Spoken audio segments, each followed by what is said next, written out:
اعوذ باللہ من الشیطان الرجیم بسم اللہ الرحمن الرحیم۔ سورہ بقرہ آیت نمبر 2۔ تفسیر ابن کثیر۔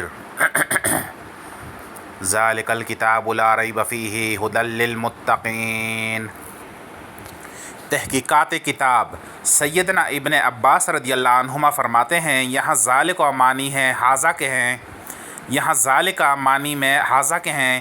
مجاہد، اکرمہ، سعید، جبیر صدہ، مقاتل بن حیان، زید بن اسلم اور ابن جریج کا بھی یہی قول ہے۔ یہ دونوں لفظ ایک دوسرے کے قائم مقام عربی زبان میں اکثر آتے رہتے ہیں۔ امام بخاری رحمہ اللہ نے ابو عبیدہ رحمہ اللہ سے بھی یہی نقل کیا ہے۔ مطلب یہ ہے کہ ذالک اصل میں ہے تو دور کے اشارے کے لیے جس کے معنی ہے وہ، لیکن کبھی نزدیک کے لیے بھی لاتے ہیں، اس وقت اس کے معنی ہوتے ہیں یہ، یہاں بھی اس معنی میں ہے۔ زمخشری کہتے ہیں اس سے اشارہ علم کی طرف ہے، جیسے اس آیت میں ہے لا فارد ولا بکر عوان بین ذالک۔ سورہ بقرہ 68 نمبر آیت۔ الاخ یعنی نہ تو وہ گائے بڑھیا ہے نہ بچہ ہے بلکہ اس کے درمیانی عمر کی جوان ہے۔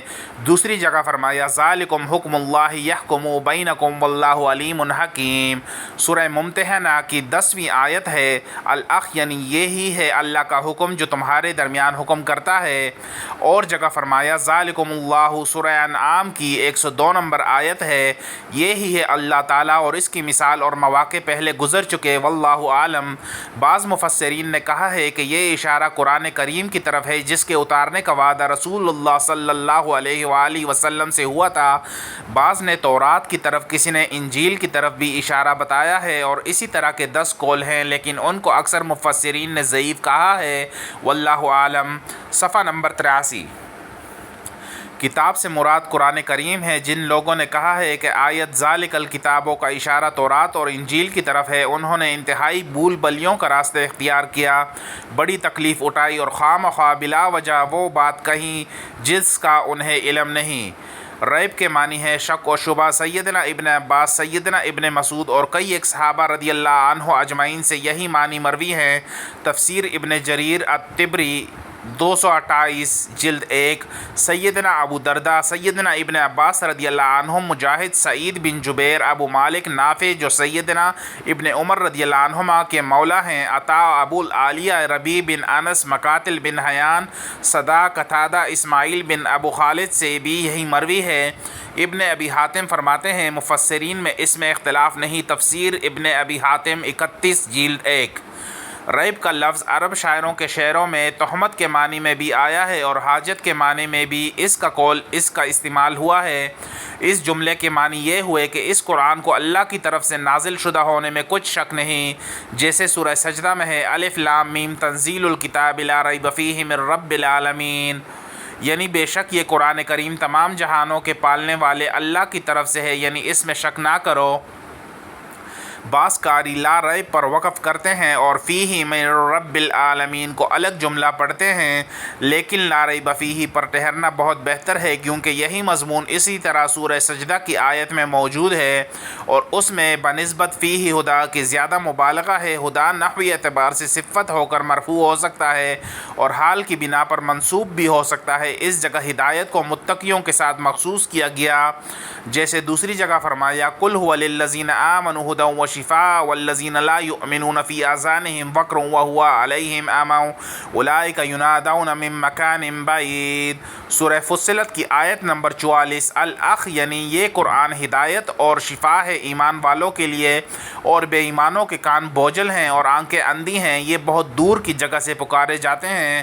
اور فرمایا وَنُنَزِّلُ مِنَ الْقُرْآنِ مَا هُوَ شِفَاءٌ وَرَحْمَةٌ لِّلْمُؤْمِنِينَ وَلَا يَزِيدُ الظَّالِمِينَ إِلَّا خَسَارًا۔ سورۃ الاسراء کی آیت نمبر 82۔ یعنی یہ قرآن ایمانداروں کے لیے شفا اور رحمت ہے، اور ظالم لوگ تو اپنے خسارے میں ہی بڑھتے جاتے ہیں۔ اسی مضمون کی اور آیتیں بھی ہیں۔ ان سب کا مطلب یہ ہے کہ گو قرآن کریم خود ہدایت اور محض ہدایت ہے اور سب کے لیے ہے، لیکن اس ہدایت سے نفع اٹھانے والے صرف نیک بخت لوگ ہیں، جیسے فرمایا یا ایھا الناس قد جاءتکم موعظۃ من ربکم وشفاء لما فی الصدور وہدی ورحمۃ للمؤمنین، جیسے سورہ یونس کی آیت نمبر 57 ہے، یعنی تمہارے پاس اللہ تعالیٰ کی نصیحت اور سینے کی بیماریوں کی شفا آ چکی، جو مومنوں کے لیے شفا اور رحمت ہے۔ اور سیدنا ابن عباس، سیدنا ابن مسعود اور بعض دیگر صحابہ رضی اللہ عنہم سے مروی ہے کہ ہدایت سے مراد نور ہے۔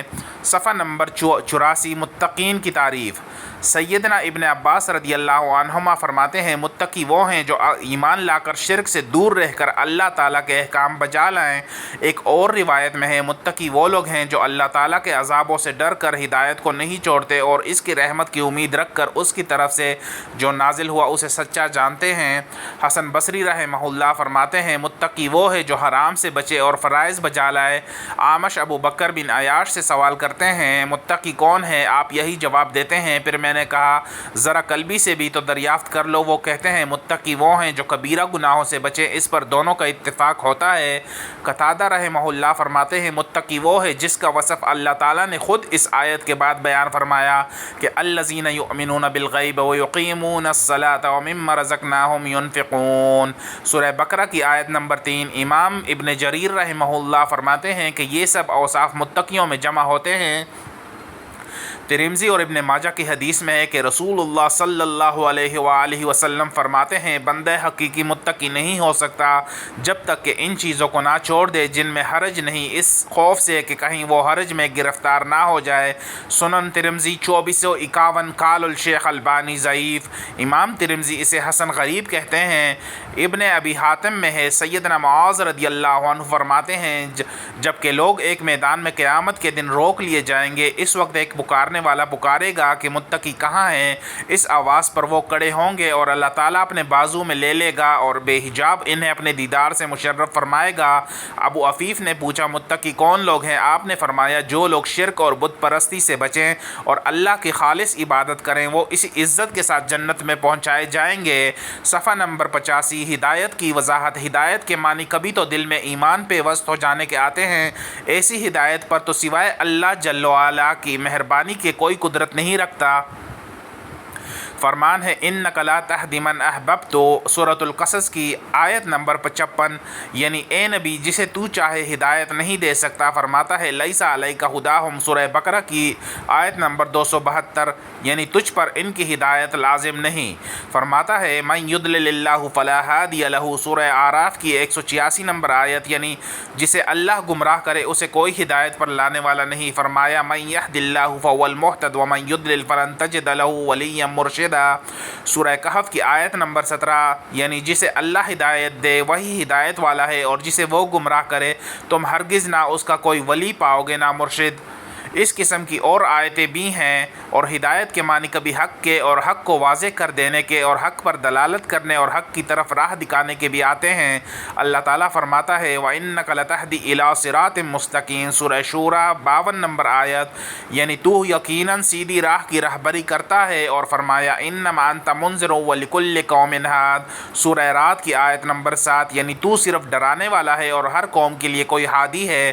اور جگہ فرمان ہے وَأَمَّا ثَمُودٌ فَهَدَيْنَاهُمْ فَاسْتَحَبُّوا الْعَمَىٰ عَلَى الْهُدَىٰ، سورہ فصلت کی آیت نمبر 17، یعنی ہم نے سمودیوں کو ہدایت دکھائی لیکن انہوں نے اندھے پن کو ہدایت پر ترجیح دے کر پسند کر لیا۔ صفحہ نمبر 86 فرماتا ہے وَهَدَيْنَاهُ النَّجْدَيْنِ، سورۃ البلد کی آیت نمبر 10، ہم نے اسے دونوں راہیں دکھائیں، یعنی بلائی اور برائی کی۔ تقویٰ کے اصلی معنی بری چیزوں سے بچنے کے ہیں، اصل میں یہ وقوی ہے، وقائیت سے ماخوذ ہے۔ نابغہ وغیرہ کے اشعار میں بھی آیا ہے۔ سیدنا ابی بن کعب رضی اللہ عنہ سے عمر بن خطاب رضی اللہ عنہ نے پوچھا کہ تقویٰ کیا ہے؟ انہوں نے کہا کبھی کانٹے دار راستے میں چلے ہو، جیسے وہاں کپڑوں کو اور جسم کو بچاتے ہو، ایسے ہی گناہوں سے بال بچنے کا نام تقویٰ ہے۔ ابن معتز شاعر کا قول ہے خل ذنوب صغیرها وکبیرها ذاک التقى وسنا كماش فوق ارض الشوق يحذر ما يرى لا تحقرن صغيرا ان الجبال من الحصى، یعنی چھوٹے اور بڑے اور سب گناہوں کو چھوڑ دو، یہی تقویٰ ہے۔ ایسے رہو جیسے کانٹوں والی راہ پر چلنے والا انسان، چھوٹے گناہ کو کبھی ہلکا نہ جانو، دیکھو پہاڑ کنکروں سے ہی بن جاتے ہیں۔ سیدنا ابو درداء رضی اللہ عنہ اپنے اشعار میں فرماتے ہیں، انسان اپنی تمناؤں کا پورا ہونا چاہتا ہے اور اللہ کے ارادوں پر نگاہ نہیں رکھتا، حالانکہ ہوتا وہی ہے جو اللہ تعالیٰ کا ارادہ ہو۔ وہ اپنے دینوی فائدے اور مال کے پیچھے پڑا ہوا ہے، حالانکہ اس کا بہترین فائدہ اور عمدہ مال اللہ سے تقویٰ ہے۔ ابن ماجہ کی حدیث میں ہے، رسول اللہ صلی اللہ علیہ وآلہ وسلم فرماتے ہیں، سب سے عمدہ فائدہ جو انسان حاصل کر سکتا ہے وہ اللہ کا ڈر ہے۔ اس کے بعد نیک بیوی ہے کہ خاوند جب اس کی طرف دیکھے وہ اسے خوش کر دے اور جو حکم دے اسے بجا لائے، اور اگر قسم دے دے تو پوری کر دکھائے، اور جب وہ موجود نہ ہو تو اس کے مال کی اور اپنے نفس کی حفاظت کرے۔ سنن ابن ماجہ 1857، قال الشیخ البانی ضعیف، صفحہ نمبر 87۔ بس آج کے لیے گائز یہ کافی ہے۔